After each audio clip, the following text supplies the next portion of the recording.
My name is Stuart Marks. I work in the JDK Core Libraries group at Oracle. And this is Parallel Streams Workshop.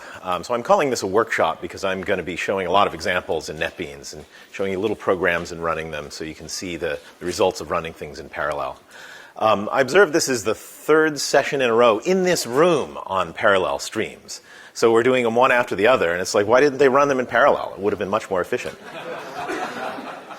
All right, so I'm going to start off with a very, very brief recap of streams. And I'm hoping that you are familiar with lambda and streams from the other talks, like my talk yesterday, or there have been several other talks. I'm not going to go into streams and lambda in detail. I'm going to start from base level understanding and go from there. But I wanted to reiterate a few fundamentals here, which is that a stream's not a collection. It doesn't store its values. It doesn't store, well, I like to talk about values, not objects, because objects tends to imply mutation. There's a lot of mutation going on in Java over its history, and so we kind of need to wean ourselves off of that. So stream is an abstraction that represents zero or more values. That's what I like to think about streams. So it's not a collection. Oh, it's not necessarily a sequence. Sometimes people describe a stream as a sequence of values. And, you know, it sort of is, but it implies that streams are ordered. They often are, but they often are not. And so I am going to be spending a fair amount of time on ordering in this talk today. All right, pipelines, just to set up some background here. A stream pipeline consists of a stream source, zero or more intermediate operations, and a terminal operation. So you can see a very, get that out of the way, very simple example of a stream pipeline here. So we have some collection of some type, turn it into a stream, run it through a filter and map operation, and then we collect it somewhere, presumably into another collection somewhere, although not necessarily. Now, I'm going to talk about what happens when you make a stream parallel. So there are a few more calls on a variety of stream sources. Like to turn a collection into a stream, you can call the stream method on it, or you can call the parallel stream method. That gets you a stream in parallel mode. There are also methods on the stream interface called parallel and sequential, and so it allows you to switch modes if necessary. So there are a lot of stream sources that start off sequential. So if you want to turn them parallel, then you can turn them parallel. You can, and there are no ops if the stream is already in that mode. There is a sequential call. If you have a parallel stream, you can turn it back into sequential. I don't think I've ever actually used that. Well, one key point here is that if you look at this code fragment, it seems like, oh, okay, we'll start off with a sequential stream, filter something, turn it into a parallel stream, do a map in parallel, and then turn it back into a sequential stream and do the collection sequentially. That's not the case. Actually, it was the case during an earlier evolution of the design, but that was removed. So really, what happens is that the way these method calls work is that they chain up a data structure that represents the stream, and only when the stream gets its terminal operation does anything actually happen. And in that case, the parallel or sequential mode in effect last is the one that wins. So in this case, this is a completely sequential stream. So you cannot switch parallel sequential modes in the middle. All right. So, you know, we all love parallelism. We all have multi-core machines. So we just say, well, this is great. We just put in a parallel call and it makes everything go faster, right? Well, not right. There are a lot of things to consider when you think about parallel streams. And an overall goal is that if you write a piece of code, it should give the same result in parallel or sequential. It should give the correct result, and it's usually the same result. For a lot of problems, there's one result, and you run it sequentially. If you run something in parallel and you get a different answer, that ought to make you think a little bit. Maybe it's the right answer, but you know, if there's one solution to a problem and you run it in parallel and you get a different solution, that's quite likely the wrong answer. So you have to think about that more than you did in the sequential mode. Parallelism almost inherently has non-determinism in it, right? So you spin off a bunch of threads and they're doing work independently of each other. So they do things at different times. They do things in different orders. And so there's some non-determinism there that's based on how the OS schedules the threads, what garbage collection and memory allocation is going on in the JVM, and a whole bunch of things. And so it's very easy to have race conditions, data races, and so forth in your parallel programs. And if you're not careful, non-determinism can lead to incorrect results. But as we'll see, non-determinism might be okay. Now, I am going to spend a fair amount of time on this notion of encounter order. If you look at the streams documentation, especially Java util stream in the package doc, there's this whole section on encounter order, and quite frankly, it's not explained very well. So I'm going to spend some time talking about that. And in particular, encounter order is, I won't get ahead of it. There are a couple different concepts here. Encounter order versus processing order, or I'll dive into the details in a few moments. There is a lot of potential issues with stateful operations in streams. Since you have the potential to run streams in parallel, if you have a stateful operation, you need to think about thread safety. And it's very easy to forget that, or you need to think about thread safety. You also need to think about order dependence, right? So it's very easy to come up with something that makes perfect sense and works perfectly in sequential mode, and you turn it into parallel mode, and you get the totally wrong answer. I have a bunch of examples of that. I want to spend some time talking about accumulation and reduction. Accumulation is something that we're very used to. Basically, you start off with some result value that's initialized, and you just add things into it or combine and so forth. And in sequential mode, that's perfectly natural. It's something that we all grew up with when we were learning programming. And we kind of need to get out of that mode. That's really a parallelism anti-pattern. And so I'm going to present reduction as an alternative to accumulation. Now, reduction is not a cure-all for the issues of accumulation. You have to think very hard about some subtle issues with reduction. In particular, there's this notion of identity and associativity of operations. And if you get those wrong, you will get the wrong result from reduction. So if you're careful, you can get good results out of reduction, but you have to be careful. Let's see. Like I said earlier, non-determinism is inherent in parallelism, and depending on your problem, you can use non-determinism to your advantage to get results faster. But you have to be prepared to deal with it. And finally, I'm going to finish up with some kind of empirical thoughts about when to use parallel mode, when it speeds things up. There's overhead to it, so it doesn't always speed things up. All right, quick diagram here. Sequential stream, source, couple intermediate operations, and then a terminal operation. If we run them in parallel, what happens is the source workload gets split up, and the intermediate operations and potentially the terminal operation or parts of the terminal operation run in parallel, but in the end they're merged into some result. All right, so let me talk about ordering. All right, we have a fairly simple stream here. It starts off with a range of integers, and we're going to filter that for integers that are multiples of 5, and then convert that into a string using map to object and collect the results into a list. So we have a list of strings. That's our output. And so the top half, we run it in sequential mode. The bottom half, we run it in parallel mode. Now, what was I saying about non-determinism, right? In parallel mode, this range of integers will get split up, and all the threads will do this processing in parallel. But somehow at the end, the result comes out in the right order every time. And in fact, this is guaranteed by the API. Actually confused some people yesterday if you were in my talk. I did this with a for each, and things came out in a different order. And so you have to think hard about ordering here, and the ordering of whether the source has an inherent order, list has an order to it. And this is what we call encounter order. So if you have a list, you have an element, element 0 comes before element 1. And it's not a list if that's not true. But if you have a set, the members of a set do not have any ordering relationship to each other. All right, so something's going on here where I'll show this in a minute, but take it on faith on this slide. When the threads are running in parallel, they are working on these integers in some arbitrary order, yet when the thing gets reassembled, the result comes out in the right order. So how does this happen? So let me explain some things about ordering here.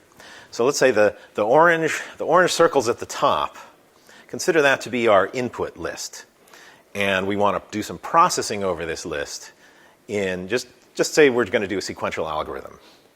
Now in this diagram, left and right are the position in the list. So element 0 is way over there, and element n, or element n minus 1, is at this end. So left to right is the position in the list, or kind of a spatial ordering. So I like to think of this kind of ordering. It's called encounter order in the documentation, which is not a particularly descriptive term. That's the term that's used, so that's why I'm telling you. But I like to think of it as spatial order, because those elements are to the left of those elements. So we have a left to right ordering. So think about that in terms of left to right. Now time is proceeding downwards. So we have one thread who's operating on these, and it's going to step through these items from left to right. I mean, it's kind of natural only to do it left to right. Sometimes you do it right to left. But let's say that this thread is going to do these operations in left to right order. So it picks up the leftmost item, does something, and then in time order, it picks up the next one going rightwards, and then, so you see there are two things going on here. We are progressing from left to right, and we are progressing forwards in time. And it's like, so what? Right? This is the way everything works. You go left to right, but that's going forward in time. Now, the reason this is significant is in parallel, these orders can be different, and they are different in general. So we have a notion of left to right order, and that's our spatial order or encounter order. But then there's the time order, because different threads are processing things at different times, and that is almost certainly going to be in a different time order than the left to right spatial order. And so you can see that the threads potentially process these things, in some arbitrary, random, and non-deterministic order. If we were to, I mean, this isn't an actual diagram, but if it were and we ran the thing again, we'd get those operations floating up and down in different times. But the streams framework is set up so that the spatial order, or the encounter order, if it's significant to the source, that's preserved through the pipeline through most of the operations. There's some operations that will destroy the order, but the simple ones like filter and map, they preserve encounter order from the source through to the destination. But the processing order or the temporal order can be arbitrary in a multi-threaded system. All right, now I want to show you how that actually happens. So I'm going to switch over to NetBeans here. So this is a code I showed on the slide, and let me just run this. All right, so that's what we have here. We have, it's the same code, and we get the multiples of 5, divided by 5. We get 0 through 9. Great. Now, what happens if we run it in parallel? So I'm going to add a parallel call here and run it again. All right, so we can run this an arbitrary number of times, and we get 0 through 9 every time. And that's an effect of the streams framework preserving encounter order through the pipeline. But sort of hand-waving here, well, yeah, things are happening inside in a different order. How is that happening? So I'm going to try to show you what order things are happening in. So in order to do that, I'm going to create a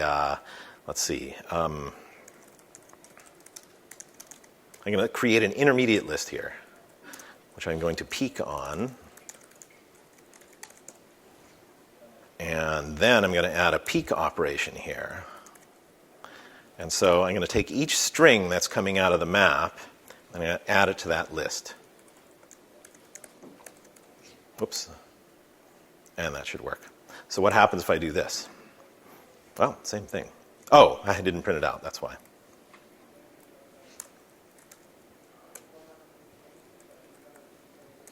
All right, so let's try this again. All right. So what we did was, here, let me scroll this up a little. what we did was we put a peek operation in the middle of the stream, and that's adding into a list the things that it goes by. And notice they're in a completely different order. And actually, there's an element missing here. Well, why is that? Well, let's try it again and see what happens. Okay, we got all the elements this time, but they're in a different order again. All right, so what... there you go. Okay, that's what I was expecting. So we got a big old exception stack trace, array index out of bounds 1. All right, so I think a few of you have picked up on this a little bit. I did that on purpose. So I deliberately added a non-thread safe data structure and manipulated it from within a parallel stream, which is exactly what I said you're not supposed to do. And that's what happens. You saw, well, okay, so there's ordering mixed in here, but this is sort of a digression from that. We're manipulating a non-thread safe data structure, so we got missing elements. Sometimes you see nulls in the middle of it, and we got an exception because one thread was reallocating or resizing the array list while another thread was trying to put something into it. Okay, right. So let's see. So what do we want to do here? So let's add this, make a synchronized wrapper around it and run it again. All right, so that works, and that should work. I can run it several times here.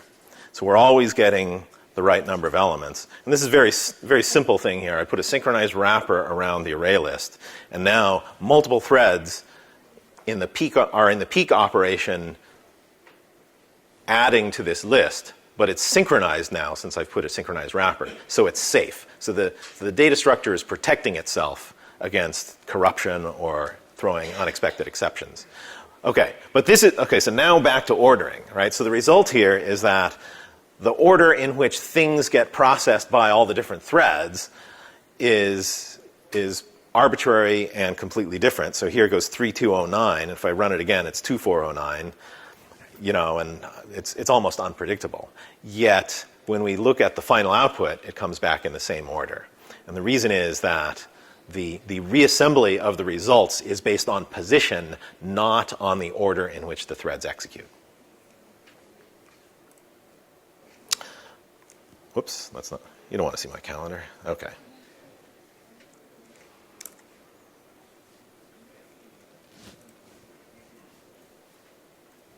Okay, all right.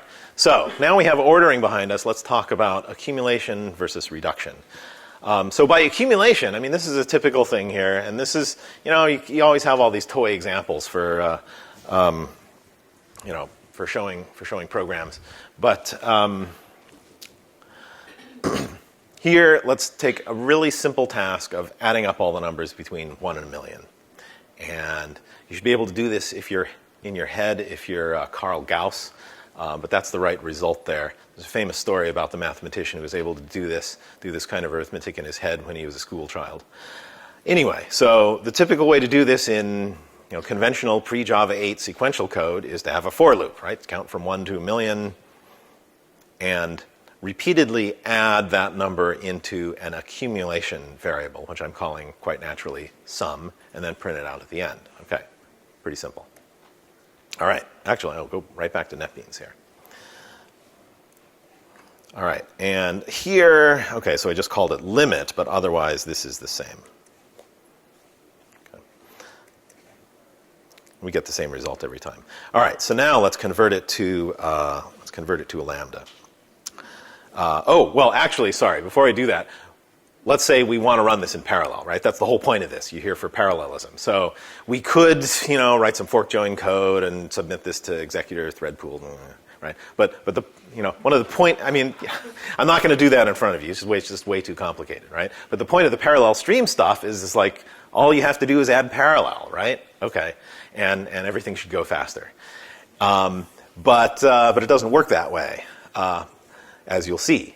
But first, before we can make the parallel call, we have to convert this to be a stream instead. Okay, so let's start off with our sum variable. And so we want a long stream dot range from 1 to limit.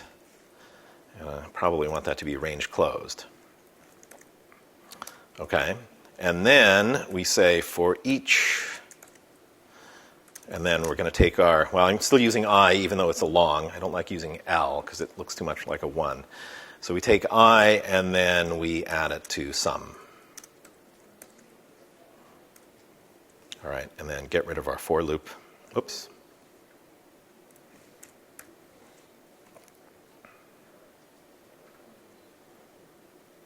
And the red squiggles don't go away. Well, why is that? All right, so I did that on purpose again. So what this code is trying to do is modify a captured local variable. And so if you've ever programmed with anonymous inner classes, whenever you use a local variable from within an anonymous class, then you had to go back and make that variable final. And what that does is tells you can't modify it. You can't modify it either in the outer context or even from within the anonymous inner class. So the restriction with lambda, well, in Java 8, the restriction with lambda is essentially the same. If you capture a local variable, you cannot modify it. We've relaxed it a little bit so you don't have to put final in it. You can capture its value, but you cannot modify it. And in fact, that relaxation applies to anonymous inner classes as well, in that you don't have to put final if you capture such a variable. However, the restriction against mutating it is still in place. So we have to think about what we're going to do here. So we have a local variable, but we want to accumulate into it. So let's try harder. So some people, when confronted with this problem, think, oh, I know, I'm going to create a single element array. Now they have two problems. Okay. So what we can do, though, is we can say, create a long array and make that be,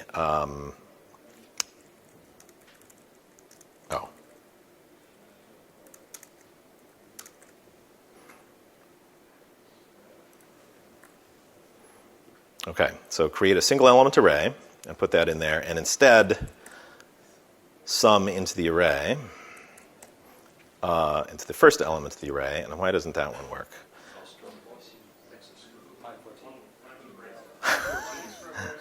Oh, thank you. Okay. Very good. All right, so what we're doing now is we're doing the same accumulation except into the 0th element of that array.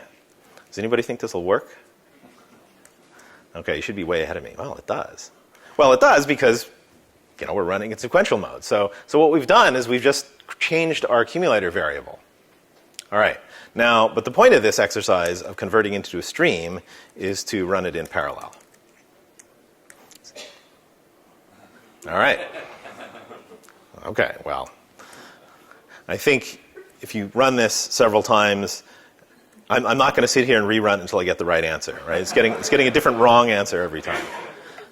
All right, so clearly, I mean, it's the same thing again, right? All right, so it's the same thing, but it's a little bit subtle, right? I see this workaround all the time. Oh, those Java guys, they have this restriction against mutating local variables, so we'll just create an array. But in doing so, you buy into a bag of hurt, because a local variable has a bunch of really interesting properties that we're so close to them that we're not used to it, right? A local variable is inherently thread safe, because a local variable is visible only from a single thread, and if a different thread calls this method or whatever, it gets a different local variable. And since it's inherently confined to a thread, the JIT compiler can do all kinds of wonderful things, like say, there's actually no memory associated with it because it can hoist it into a register and do all kinds of register operations and stuff. And so we've just totally broken that. We've said, okay, we're going to throw away this notion of a local variable, create an array on the heap, and what's more, we're going to put it on the heap, and we're not going to put any synchronization around it or anything, or even volatile, and we're going to have to do memory accesses to get to it. So it's thread unsafe, and it's creating memory traffic for us. So this is usually a bad idea. It's totally wrong thing to do if you want to do parallel programming. So it's like, all right, so you can't make a synchronized array, and you can't make a volatile array, because none of those concurrency or constructs apply to arrays. So it would be nice if we had an object that could contain, could contain our long accumulator value. Because then once it's an object, then it has a monitor lock on it, and we can synchronize on it, and so forth. And it turns out there is one in the library already. It's called atomic long in the Java util concurrent package. This has been around for quite a while. It's been several releases. This is not new. So you could, well, actually, I'll just show it here, right? So there's wrappers for primitives in these. There's atomic int and atomic long and atomic double probably. So let's just change this to atomic long. I believe I have this imported already. So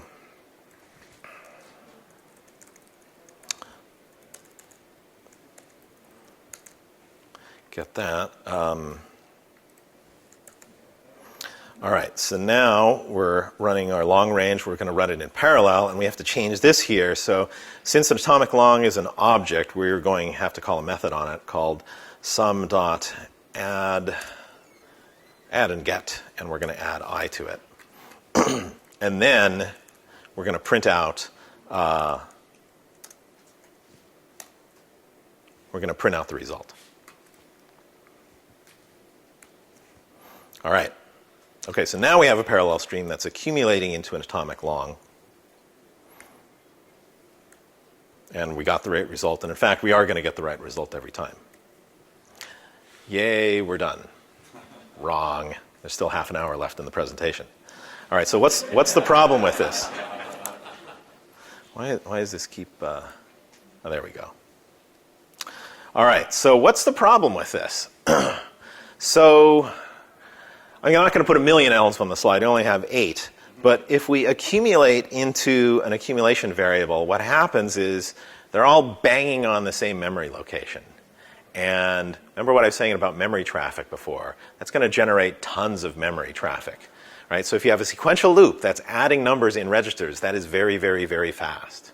And what atomic long means is that it's doing atomic transactions. It's doing an add and get. So it basically has to do a read, modify, and then it has to do an atomic write back in. So it generates memory traffic, which is very slow. Hundreds of cycles to go all the way out to memory. And you're doing it for multiple threads. So this is really slow.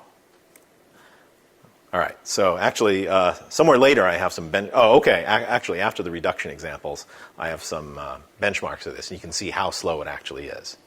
All right, so I'm going to present reduction as an alternative to accumulation. And so we're going to take the same range of only 8 integers here. And the idea of reduction is, instead of taking things one at a time, we're thinking of the whole workload all at once. And it's kind of a group operation on the whole thing. So if you want to add up a bunch of numbers, you just write them out. And it's like, well, what does reducing over addition mean? Just put a plus sign between each of them.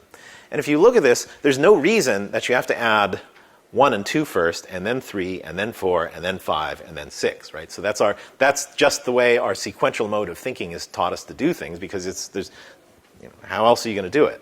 But if you have parallelism, then you need to think about things in a different way. So is there a way to do this all at once?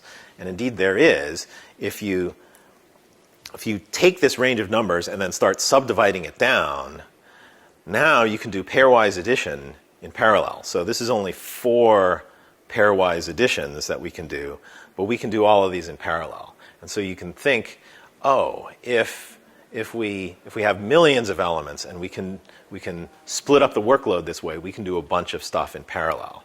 And then as intermediate results accumulate, we can merge those in parallel as well until we get down to the bottom. So what this does is it allows us to get out of this, break out of the sequential mode of thinking, which accumulation is fully bound us into. All right, so now let me go back to NetBeans here. All right, so how would we do a reduction here? So let's get rid of this. Go back to here. So what I'm going to do is just have the result of this be the result of reducing it. Okay, so now we have a parallel stream of a range of longs, and we do is make the reduce call. And we're going to start off with an identity element, which I will explain later. And now we give it a reduction function, right? So what's a function for addition? I said do pairwise addition. So we can write a lambda that takes 2 arguments and adds them together. And so that's our sum. So we don't need, this is not an object anymore, so we can get rid of that. And we get the right result.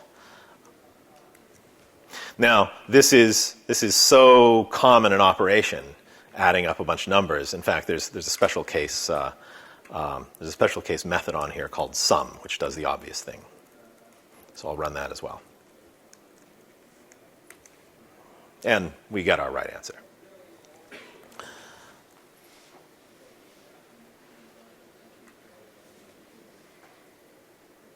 Does this go back to slide mode? Okay. All right, so here are the benchmark results. So I just stepped you through a bunch of things, right? So we started off with a straight sequential loop that just did a for loop accumulating into a variable, and that's sequential. And so this is the results from a benchmark harness called JMH that's become very popular. It's quite a good benchmark for it's quite a good harness for creating small benchmarks. You have to learn to read the results a little bit. Of course, there are a bunch of different ways to format the results. But I like to have JMH produce its results in units of operations per second. And so higher numbers mean it's faster. So sometimes people like to measure time, and I find that it's nice. It's like, oh, okay, this took 500 nanoseconds, and that's easy to understand. But then the problem is, if you make a change and it takes 300 nanoseconds now, you say things like, oh, the performance went down to 300. Well, wait, did the performance go up or down, right? So the numbers are going down when it's getting faster, and that's actually very confusing. So what I actually like to do is do the reciprocal of time, which is workload per unit time. And so the score column is the one to look at here. And so we see that these are units of, I actually changed the limit to 100 million just so that we can get reasonable workloads here. And this is on my 5-year-old laptop, which has 2 cores.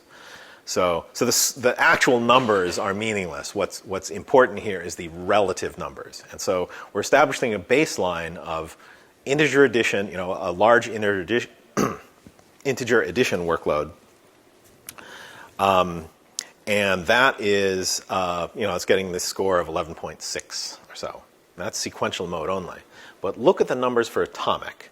Even in sequential mode, that is, what is that? 1/15 the speed of the sequential loop. And that's just one thread having to do creating memory traffic. Now, if you run the atomic loops in parallel, you think, okay, well, we'll gain something back from running in parallel. But the threads are now contending with each other over the same memory location. So the threads are generating all this memory traffic, but they're contending with each other. So the way that atomics work is there's no, well, it depends on the processor, but the typical way it works is there's this notion of compare and set, where you optimistically store something in, and if the result is not what you expected, then you have to back off and retry. So it's not really an atomic operation in the sense of it freezes everything, let me do my thing, and then unfreeze. So it's not like a synchronized block. The atomic operations are usually non-blocking, but their assumption is that contention is relatively low, so they proceed optimistically and retry if it fails. And so this is why the idea of, okay, so I showed the pitfalls of accumulation on unthread-safe things, and this shows why using the atomic variables is not a solution to this, because it just gets so much slower. Now, if you benchmark the reduction code, even in sequential mode, using reduce or sum, you get comparable performance. And don't read too much into these numbers. This is the error here, 0.179 and so forth. Interestingly, the error on this one is higher. Maybe something was going on in my machine. But the sequential loop, the sequential reduction, and the sequential sum call are all more or less the same. So once you have a large enough workload, there is additional overhead for setting up a stream. But what these numbers are telling me is that it's pretty darn efficient for large enough workloads. Now, if you look at the parallel reduction and the parallel sum call, you get 80, 90% speed up, which is what you expect on a 2-core machine. So we're making pretty good use of the 2 cores using the simple parallelism. All right, now, reduction is great. It's really good. I threw that little identity value in there, and I wanted to talk about that. Because there are some things that can go wrong with it. So the identity is the starting value. Okay, so if you partition down the reduction, the identity value is actually the starting value for each partition after the workload has been split up. And it also serves another purpose, which is if you have 0 values, if you have an empty stream, then the identity actually becomes the result. Now, the key point here is that you have to use the right identity value. And so for addition, you can take some number and you can add 0 to it any number of times and the number stays the same. And so we were doing a hands-on lab where somebody actually used an identity value of 1 and he kept getting the wrong answer, right? So the first lesson is you have to choose the right identity value for the operation that you are performing. Now, consider multiplication. What's the identity value for multiplication? It's 1, right? So he got confused there. He used the wrong one, right? So people make the opposite mistake. I saw somebody use 0 as the identity value for multiplication, and it's like, I do this reduction and I get 0 all the time. Why is that? So that's why you have to choose the right identity value. The second thing is it must really be an identity value. So in Java we have primitives, which you can't modify. It's not like in Fortran you could actually modify the global constant 0. Few old timers in the audience. But in Java we have objects, and lots of objects are mutable. And so if you use an object as a value, you don't want to mutate it because it might get used in multiple places, and then very strange things happen. So you want to treat it as a value. All right, so let's go back to the reduction implementation here and talk about the partitioning, right? So the previous diagram was something of a simplification, right? So here, if you partition it down, notice that, okay, so it's the same thing. You split it up, and then you do the pairwise addition in parallel. But notice that the identity value has been thrown in at the bottommost partition everywhere, and there's no obviously, if you set things up correctly, then this does not change the result because, as we said, it's the identity value. You can add 0 as many times as you want. And in fact, if you run this in a real system, it will get partitioned in different numbers of time. It'll get partitioned in different ways in different numbers of times. So the number of zeros you're adding in might differ from run to run. But that's okay because it's an identity value. All right, so let's talk about this here. All right, let's demonstrate this. Okay, so here I have a simple string. A simple stream that starts off with a list of strings, which is some generic words. And just to make things a little more visible, I'm going to wrap a pair of parentheses around it. And then this is a simple reduction operation. Now notice, okay, so here, you have to think about this a little bit. So the identity value for addition, arithmetic, integer addition is 0. What's the identity value? Oh, what I'm doing is I'm concatenating. Okay, so this plus actually, since these are strings, this plus means string concatenation. So what is the identity value for string concatenation? It's the empty string. So you can concatenate the empty string as many times as you like, and the string value does not change. So let's see the result of this. Okay, so it's the sequence of words, each wrapped by parentheses. Pretty simple. Now, what happens if, okay, let's run it for completeness. We'll run it in parallel. Actually, I could say parallel stream there, but same thing. All right, so we get the same result in parallel. Run it a few times, get the same result every time. Now, let me drop back into sequential mode and put the wrong identity and see what happens. So I'm just going to throw something else in there, just so you can see it. So what happened is we had a sequential mode that started off with the identity value, which is actually, this base string, and then it just kept concatenating things to it. So that's not too surprising. But look at what happens if we run this in parallel. So you can see that the identity value gets reused in a bunch of times. And in fact, this split all the way down so that every concatenation, every individual string got concatenated with the so-called identity value. So since it got put there every time. So you in other workloads or different sizes, you might, the x's might or might not be present in all places. So this is not a guaranteed result. This is one potential incorrect result. What's that? Why do you need the identity? Okay, well, so for parallel, so the question was, why do you need an identity value, right? So it goes back to that slide I had where it said that the identity value got inserted. When just the way the partitioning gets done is it partitions it down to a certain level, and then it does this, under the covers it does sequential accumulation. But it has to start off with something. So the 0 for integer addition is, remember back in the for loop we said long sum equals 0. That's the same identity there. So you have to initialize the local accumulator with something. But what you're doing is you're partitioning it down into a bunch of different threads, and each of them needs to start off with that identity value and then do their local accumulation and then in parallel across the threads, and then the results are merged. And then, as I said, the identity is also used in case the stream is empty.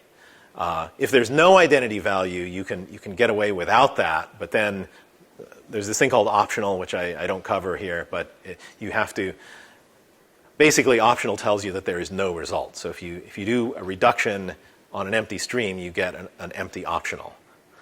So question over here? What is the difference between parallel and parallel stream? Oh, okay. What's the difference between parallel and parallel stream? Essentially nothing. It's a shorthand. On collection, you can just say parallel stream here. It's a little shorthand. I'm just doing .stream.parallel just because it makes it a tiny bit easier to edit. But otherwise, they're the same. All right. So let's see. I have a parallel stream with the wrong identity.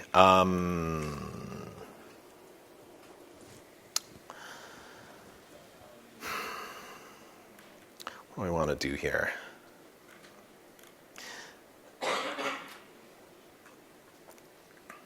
I know. I'll just paste in the code instead of having you watch me type it. Okay, so now I'm going to take a leap of your imagination here. If you look at this, string concatenation is actually fairly expensive because it's creating new string objects all the time. And some people are concerned about this. And sometimes you're right to be concerned about it. So what they'll say, well, if you're doing lots of string manipulation in that needs a lot of mutation, then the thing to do is to use StringBuilder. And so here, I've replaced that code with, okay, so it's sort of the same thing. We take our stream, and then what I do here is change this so that it's a stream of string builders. So so these are strings, and so we take a string, and then we convert it into a string builder at the same time as we wrap the parentheses around it. And then we do our reduction operator. Okay, so our identity here is new string builder with nothing in it, so that's an empty string builder. And that works because we get our, words, wrapped in parentheses, concatenated correctly. Mm-hmm. Can you run without that identity? No, I don't want to go too far off the track here, because I have a bunch of other material to get through. We can talk about it afterwards, though. Sorry. Will this code samples be available? Yeah, I gotta figure out where to post them because I was working on them up until yesterday, so I haven't posted them yet. The question was, are the code samples going to be available? So yes, I will try to make them available. All right. So what I did there is I changed this into a parallel stream, and something really weird happened. And I actually don't know what these squares are. I think they're zero. They're zero chars. So we're running a parallel stream here, but remember, here's our old friend mutation come back to haunt us. Right? We started off with a new string builder as the identity, but it's not really an identity because you know what this does? This mutates it. And so what we're doing is we're taking the same object and we're mutating it, but we're reusing it in a bunch of different places, and they're all mutating it. So basically, and StringBuilder is not thread safe. So, you know, we're lucky we didn't get an exception this time, but instead we got garbage characters in our output and, you know, really, really weird output. So okay, well, it turns out there's a counterpart to StringBuilder which is thread safe, which is called string buffer. So let's change to use that. All right, well, we got rid of all those weird characters, but it still blew up. And so what's being illustrated here is, even though we're mutating it in a thread-safe fashion now, mutating your identity is a bad idea. Because, so instead of concatenating things in a nice, neat way, it's mutating its identity value, which is occurring multiple times in that reduction tree. And so it's, you know, substrings of intermediate results are getting replicated a whole bunch of times. So this illustrates what happens if you mutate your identity object during a reduction.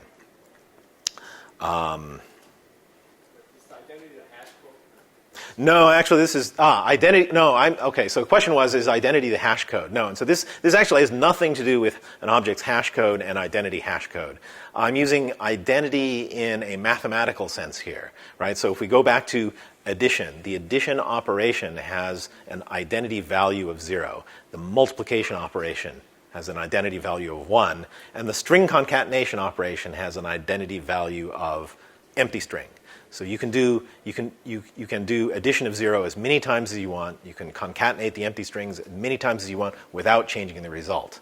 And so the notion of reduction relies on you having the proper identity value for whatever operation you're doing. All right, I better get back to the slides here. Okay, so now there's another. This is sort of elementary school arithmetic here. We talked about the identity value. Now we need to talk about associativity. And so we all learn, at least I learned in grade school, that addition, you can group addition in different ways, and it does not change the result. And that means it's associative. Woohoo. And they never told us why that was important. And so many years later, we learn why it's important, because reduction relies on the operation to be associative, because things get grouped differently, right? So in the accumulation example, we added things left to right. In the reduction example, we group things in some arbitrary way and combine them in some arbitrary way. And so if you don't have an associative operation, you're going to get the wrong result. So I've carefully chosen actually, I'll show you. There's what happens if your operation is not associative. And the key point here is that the function you use in reduction must be associative. So here's an example of that. So here is string concatenation. And so we have A, B, and C. If you concatenate A and B first, then C, you get a result. If you concatenate B and C first, then A, now notice we're not shuffling the order of them. That's commutativity. That's something different. But instead, this is associativity. Associativity refers to the grouping. So if we group these differently, we get the same result. And so it turns out, well, this is not a proof of that. This is an example. You have to, if you really want to prove that it's associative, you have to do this for all input and output values, and there are probably ways to do that. But it turns out that string concatenation is associative. Now here's an example of a different string concatenation operation where I actually use one of the operands before and after.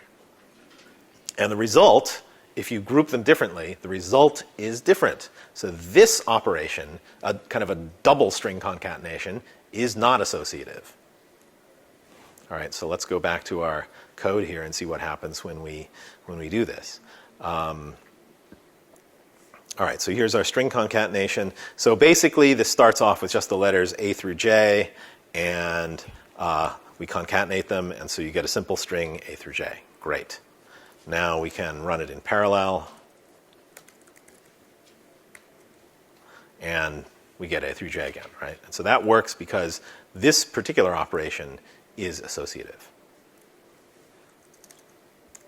Now I'm going to change it to this kind of double concatenation. And I'll run it in sequential mode because that actually gives the expected result. So what that does is, here, let me bring that function up. What this does is it takes the first operand and then it puts the second operand on either side of it. And so each time that gets added, you're sort of bracketing it. So you start in the middle, A, and then B, then C, then so it expands outward. So the result is we get the alphabet in reverse order in the middle, and then it goes back in forward order. So this is kind of what we expect from this. But if you run this in parallel,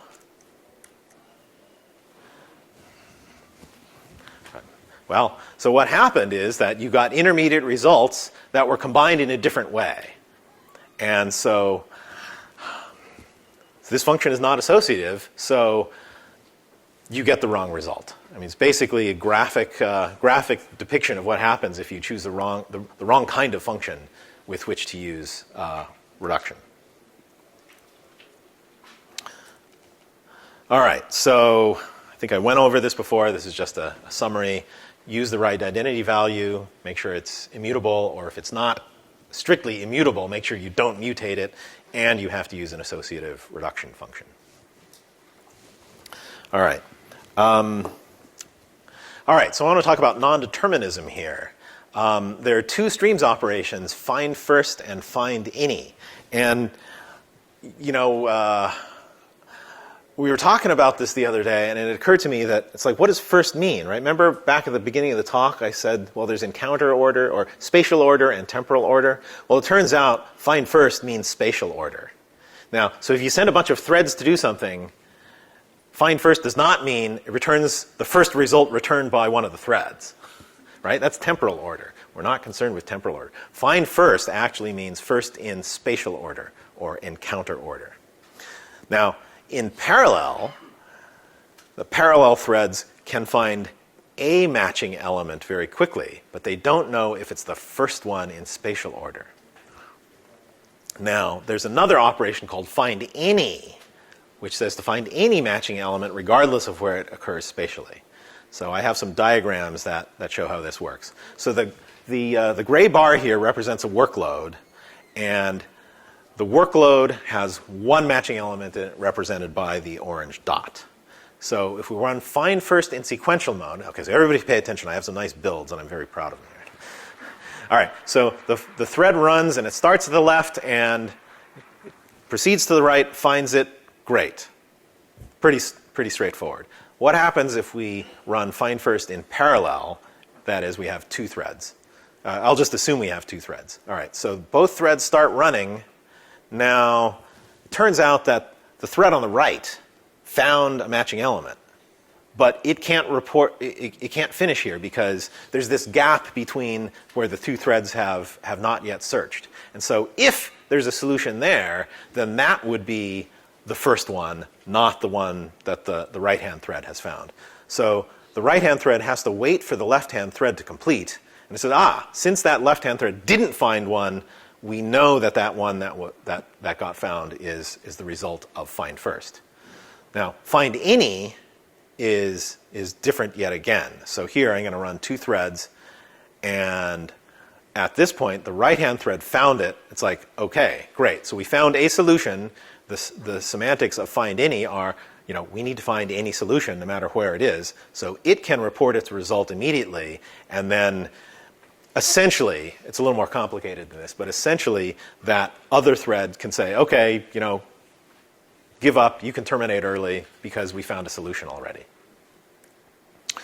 All right, so we can see this in the benchmark results for a workload that is representative of what was on the previous slide. You can see find first sequentially takes a certain amount of time, or it runs at a certain speed. Find first in parallel is faster because it does the same amount of work, but it does it in parallel.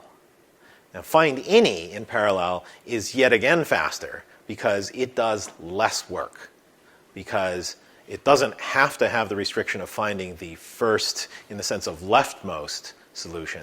So as soon as it finds any solution, it can return. All right. So here's a different example where there are two solutions in the solution space. So find first sequentially starts from the left and, okay, terminates when it finds it. Find first with 2 threads. Okay, so it kind of doesn't matter which one found it earlier, but suppose the right-hand one found it earlier, so it found its solution earlier, but it has to wait. And indeed, the left-hand thread found the leftmost solution, and so that's the one that's returned. And the potential result from the right-hand thread was discarded. Now, if we run find any with 2 threads, then depending on the threads are racing now.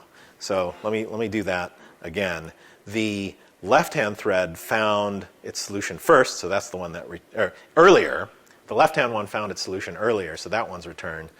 But in this one, the right-hand thread found its solution earlier, so that one is returned instead. So find any might return different results every time, if there are multiple results in the search space. All right, so I'm going to skip over this demo since I'm running. It was basically some code that showed that. But I think you can believe if you search a space with find any, run it a bunch of times, if there are multiple solutions, you might get different solutions when run in parallel. All right, a few wrap-up conceptual things here. Where are the threads? We've been talking about threads a lot. No, we're not creating any threads. We're not even doing any thread pools or executors or anything like that. So the threads are actually behind the parallel call. There's some infrastructure which uses what's called the common fork join pool. And fork join pools were introduced in Java 7, and you had to manipulate them manually. And so by default, when you run a parallel stream, it does its work in the common fork join pool, which is essentially a JVM global fork join pool. Now, the reason you might want to do this is you can imagine a whole bunch of different code all over the place. If every piece of code created its own thread pool, as people want to do, then you might have a bunch of different things going on in parallel. All those thread pools would be sized according to whatever that programmer thought was the right number of threads, and basically you wouldn't have any control over the amount of CPU that the workload would take. So consider, for instance, running multiple threads in a parallel stream inside of an application server. You would want the application server administrator to be able to configure the size of the fork join pool. So that's why it's a global centralized resource that should be administered centrally, instead of appearing in the API and having the programmer say, oh, okay, I want this to run with 4 threads or n processors or whatever. So the problem is, like I had that example of a Java EE container, that would need to use some policy APIs for sizing things, and those don't exist yet. So we do have some more work to do, but the obvious thing of putting the number of threads or putting a fork join pool argument into the parallel call is probably not the right thing to do. All right, when to go parallel. There's a bit of hand waving here, but there's a bunch of trade-offs. Doug Lee, I have a link to this on the next subsequent slide. Doug Lee has written a nice essay about this with help from some of the other concurrent Java folks. First thing to realize is that when you run something in parallel, there's a startup overhead. And so, on today's systems with modern JVMs, et cetera, it's 100 microseconds. So if your workload is shorter than the 100 microseconds, just forget doing it in parallel, because if you run sequentially, it's going to be done before even the parallel threads actually get their tasks. Now there's this n times q thing, and it's quite empirical, but the idea is there's a trade-off here depending on the number of elements in your workload and how expensive each is to process.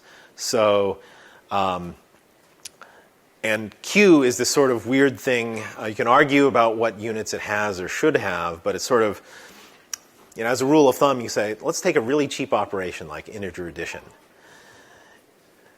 At 10,000 is about where the crossover point is. So if you have an array that's shorter than 10,000, it's not worth processing them in parallel. But if it's longer, then you can get a parallel speed up.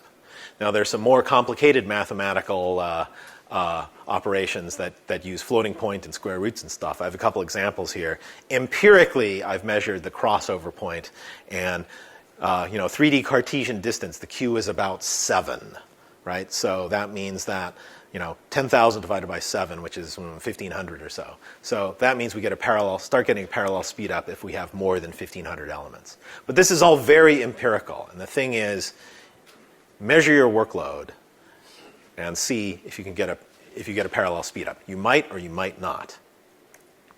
Measuring performance, I could spend a half an hour talking about this. JMH is a great benchmark harness. I recommend using it. Don't write your own, because if you write your own, you're probably going to make some mistakes, and the JIT compiler is going to outwit you, and you're not going to get valid measurements. Okay, so I'm really out of time here. So the API makes it really easy to write parallel streams, but there's a lot that you have to think about. You have to think about avoiding accumulation, thinking about reduction. You have to get the right identity value. You have to make sure your reduction function is associative.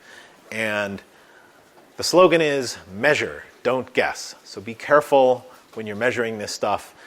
And you might get a speed up, and you might not. And the only way to find out is to measure. You can't say, oh, well, this blah, blah, blah, blah, blah parallel makes it faster. You really have to measure. So let me put up a page of links, and I think I'm pretty much out of time, but I will be around the conference, and you can ask me questions if you see me wandering around the halls. Thank you.